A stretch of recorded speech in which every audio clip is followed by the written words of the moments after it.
Welcome to SS tailoring Tamil. இன்றைக்கி நம்ம சேனலில் பார்த்திங்கன்னா ஒரு ரெடிமேட் டாப் தாங்க ஆல்ட்ரேஷன் பண்ண போகிறேன்.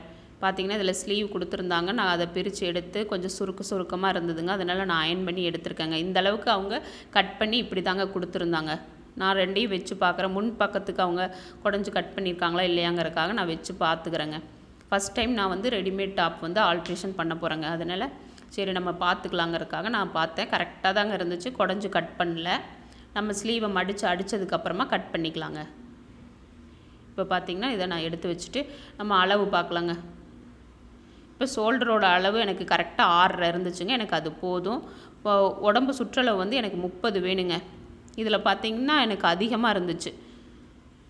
பார்த்திங்கன்னா எவ்வளோ தேவையோ அவ்வளோக்கு போக மீதியை நான் மடித்து அப்படி அடிக்க போகிறேங்க. இப்போ பார்த்திங்கன்னா எனக்கு 30ங்கும்போது கரெக்டாக நான் 7.5 வச்சுக்கிறேங்க. 15 ரெண்டாக மடித்து போட்டிருக்கோம்லவா, அதனால் 7.5 15 வருங்க. இப்போ பார்த்திங்கன்னா 2 இன்ச்சு இந்த அளவுக்கு ஹிப்பு வரைக்கும் நம்ம அடித்தா சரியாக இருக்குங்க.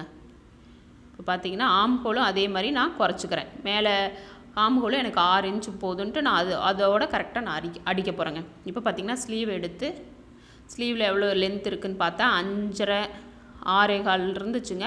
நான் மேலே ஒரு 1/4 இன்ச்சுக்கு கொஞ்சம் அதிகமாக அடிச்சுக்கிறதுக்கும் கீழே மடிச்சடிக்க ஒரு 1/2 இன்ச்சும் 2 ஸ்லீவுக்கும் ஒரே மாதிரியே வச்சு அடிச்சுக்கலாங்க. இது கொஞ்சம் மிக்சடு பனியன் மாதிரி இருக்கிறனால கொஞ்சம் லைன் போடுறதுக்கு கூட ஒரு மாதிரி சுருக்கமாக போகுது. அடிக்கும்போது கூட கொஞ்சம் இதாக இருந்துச்சுங்க. இதுவே காட்டனாக இருந்தால் நமக்கு ஈஸியாக இருக்குங்க அடிக்கிறதுக்கு. இப்போ பார்த்திங்கன்னா நான் லைன் போட்டுக்கிட்டு அந்த 1/2 இன்ச்சுக்கு தகுந்த மாதிரி லைன் போட்டு நான் அடிக்கிறேங்க. மடித்து அடிச்சுக்கிறேன். இதே மாதிரி அந்த ஸ்லீவை நான் அடிச்சுக்கிட்டு தாங்க குடஞ்சி கட் பண்ண போகிறேன். நம்ம எவ்வளோ அளவுக்கு கரெக்டாக ஃபிட்டாக போட்டுக்கலாம். இப்போ பார்த்திங்கன்னா உள்ளே 2 இன்ச் இந்த பக்கம் அந்த பக்கம் நான் பிடிச்சி அடிக்க போகிறேன். நான் கட் பண்ண போகிறது இல்லைங்க. அதே அளவு உள்ளே வச்சுக்கலாம். வளர்கிற பசங்களுக்கு கொஞ்சம் அப்புறமா கூட நம்ம பிரித்து விட்டுக்கலாம். அதனால் நான் எக்ஸ்ட்ரா இருக்கிறத உள்ளே அப்படியே தாங்க அப்படியே அடிக்க போகிறேங்க. இப்போ பார்த்திங்கன்னா ஸ்லீவ் ஒன்று அடிச்சுட்டேன். இதே மாதிரியே நான் இன்னொன்று அடிச்சுக்கிட்டு உங்களுக்கு காட்டுறேன். இப்போ பார்த்திங்கன்னா அடித்து எடுத்துக்கிட்டேன். இப்போ நம்ம 2ஐயும் சரியாக வச்சு சென்டரை பார்த்து அர்க்காத் பண்ணி எடுத்துக்கலாங்க. அர்க்காத் பண்ணி எடுத்தால் தான் நமக்கு குடஞ்சி கட் பண்ண ஈஸியாக இருக்கும். இந்த துணி ஒரு மாதிரி போகிறதுனால கரெக்டாக வைக்கவே முடியலங்க. வலிக்கிட்டு போகுது.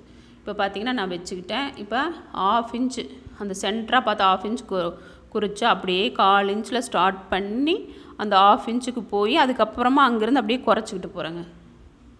அப்படியே கட் பண்ணி நான் எடுத்துக்கிட்டேன். இப்போ பார்த்திங்கன்னா நம்ம அதில் ஜாயின் பண்ணலாம் ஸ்லீவை.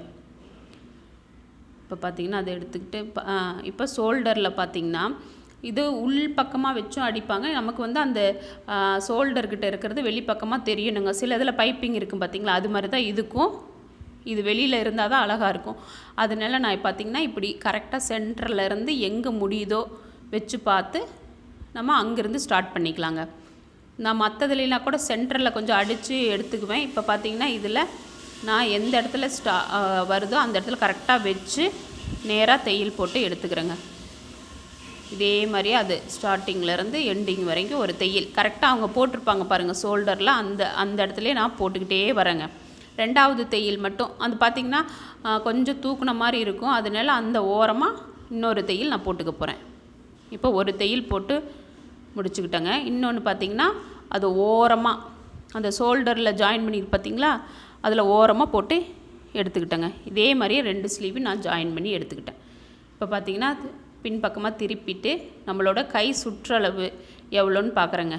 கை சுற்றளவு பார்த்திங்கன்னா எனக்கு 5 இன்ச் ஹைட்டில் 4.5 வருதுங்க. நான் 4.5 குறிச்சிக்கிட்டேன்.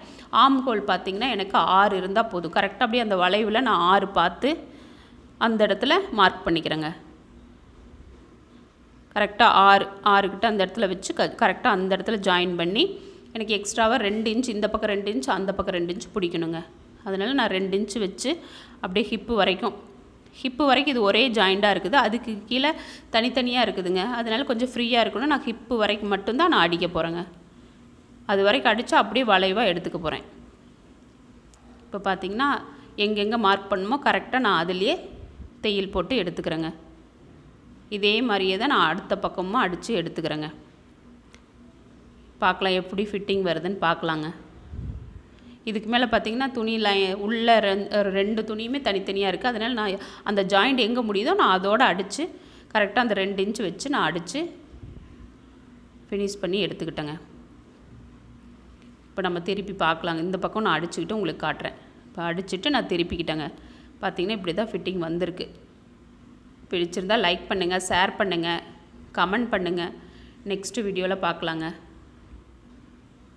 அடுத்த வீடியோவில் பார்க்கலாம். பாய்.